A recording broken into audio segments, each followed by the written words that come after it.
right. What's up? How's it going? I'm good, man. Can you hear me? Yeah, it's a great chair. I love that room. You like Alfred Hitchcock, bro. Yo, I love that you have this incredible room and mine looks like shit with this rice cooker. When I was setting up this room, kind of like some, if you were going to walk into like a old witches or old wizards room. Yeah, I mean, I'm curious to walk through. It looks amazing. And I am Gregory Porter. I'm a jazz singer, soul singer, but I use music from, I call it the diaspora of Black music. My mother was a minister, and she had me in church from a very early age. And I have incorporate that music into my approach to jazz. I've won a couple of Grammys, but yeah, that's me in a quick nutshell. No, that's what's up. I always like those stories where you had to kind of meander. Like it seems like from a very young age, you knew that you loved singing and you sang in the church, but to make it your life's calling and what you chose, you had to kind of wander around it. And I'm the same way, is that I am a writer, I am a director, I am a chef, I was once an underwear model and an undefeated amateur boxer. But at the end of the day, I'm just me. When I was 17, I saw Good Will Hunting, and I came from a family with a lot of what in America you would call domestic violence. In Taiwan, you would just call it parenting.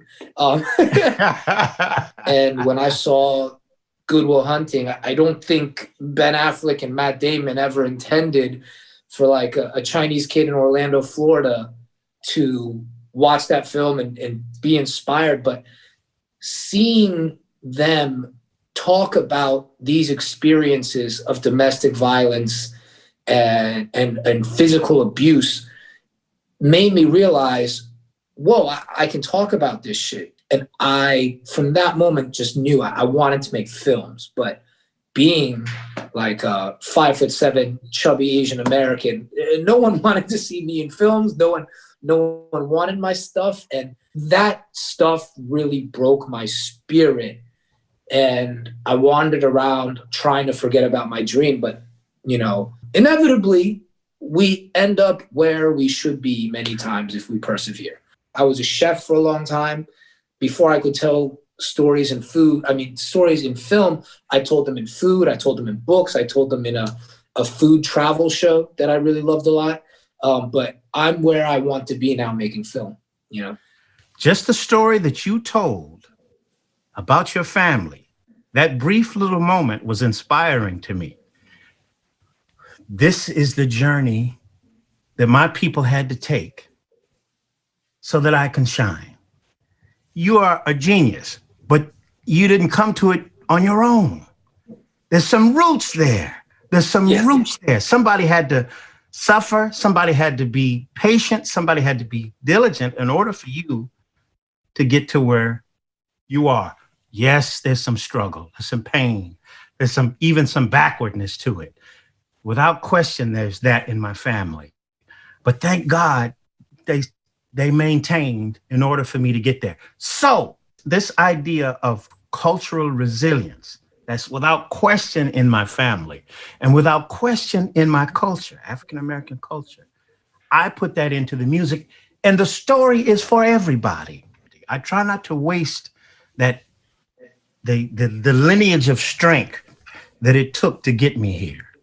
So I'm trying to put that into my music, cultural resilience. I find a lot of commonality with it because the really good shit, it challenges you.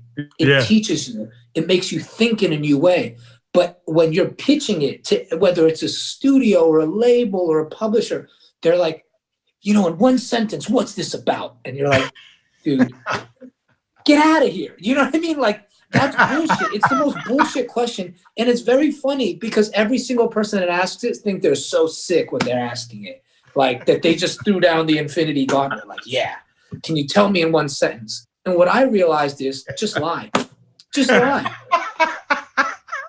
You know, because you can tell them it's that one sentence and it's about everything else. But what they don't realize is you have to jump. You have to take a shot. Otherwise, you're just hiring a robot to be another, you know, a fake version of Ella Fitzgerald or a fake version of Nancy Wilson or something like that. So you're hiding out in, you not hiding out. You know, I'm hiding out in Taiwan. Yeah. You're hiding out from COVID.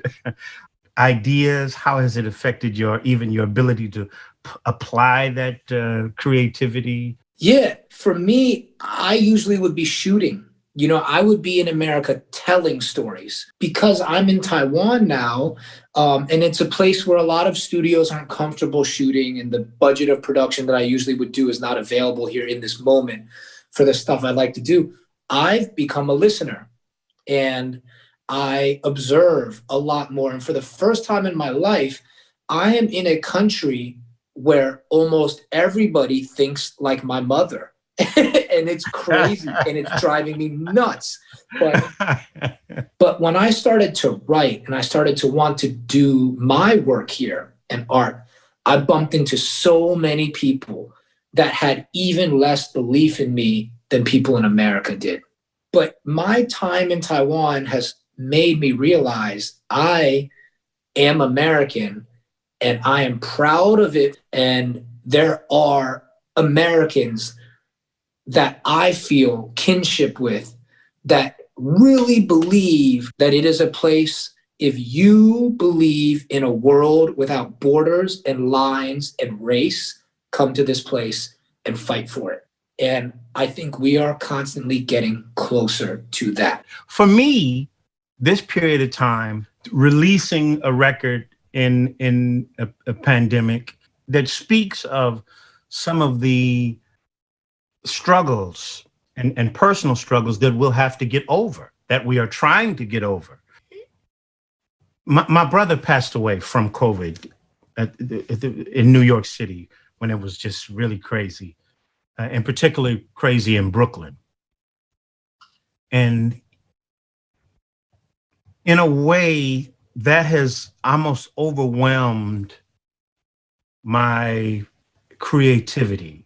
But it's very difficult to just write about nature without having my poetry suggest coming out of a long night, both with this pandemic, but also personally coming out of the death of the person who was closest to me. So I think this time was and still is, a time of deep introspection, and something that you mentioned, I think is very interesting, observation. I love that you said, now I'm in a place where everybody thinks like my mother. That's dope. That's dope. And even if it's uncomfortable, it's something that you will log away, file away, that'll find a way into your creative process. This has absolutely changed the trajectory of what it is that we are going to do here forward, because it's put a pause on everything. It puts everything that we do in a different framework. But you know what is really crazy is I think that this was actually a very important moment.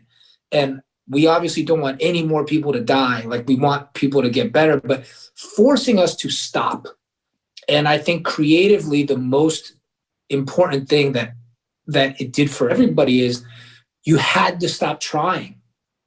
And when you stop trying, I think you get a little closer to the truth. And this is how I like to create. Yeah.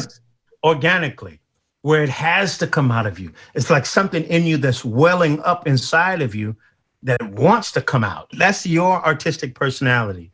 And mine is very similar in that way. So it's really cool they matched us up, because I was curious. I'm like, interesting. Like, I love this dude's music, but I was like, man, I'm interested why they had me meet this guy. And I'm like, oh, I get it. Like, whoever did this was a genius. This is amazing. This is the dope thing for me. This is what art is, man. I love hearing from you because we're coming to the same conclusion, but from different sides, because you're in it in America. Yeah. And I hope that, you know, Americans will not be afraid to be progressive thinkers, because we are proud to be the most progressive nation in the world. Yeah. And if we don't let people stop us and don't let the people that are scared, you know, put up a wall between us and our future, we will be great, you know? Ultimately, for me, I'll continue to do what music has done for me, using music as a way to capture the attention, to say something politically can bring about some healing. One of my songs called Mr. Holland. And this song is a way of suggesting that you should treat people with equality.